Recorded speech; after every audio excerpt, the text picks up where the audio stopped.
secondo lei l'Africa paga un caro prezzo sugli errori delle grandi potenze? We end up with injustice, we end up with corruption, we end up with poverty, we end up with the worst possible things, we end up with the image. I don't have to tell you the image that you have in Africa. I don't have to tell you. Listen, when I was in office as an Air Force pilot,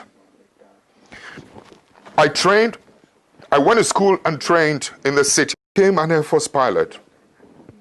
I had the opportunity to travel around the country. That's when I saw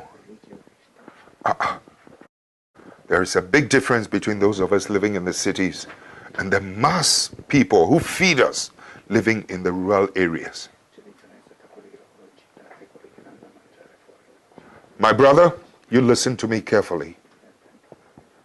The water they drink in those rural, the water they drink in those rural areas is such that the water you use to flush your toilet, the water we use to flush our toilet in the cities is much cleaner than the water they drink in the villages.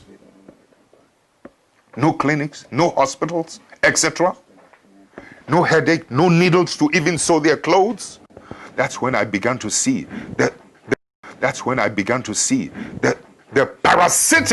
parasitic relationship between our cities and this thing. I mean, I've seen too much injustice in my country when I decided enough was enough. When some of us began to decide that something has to be done about it.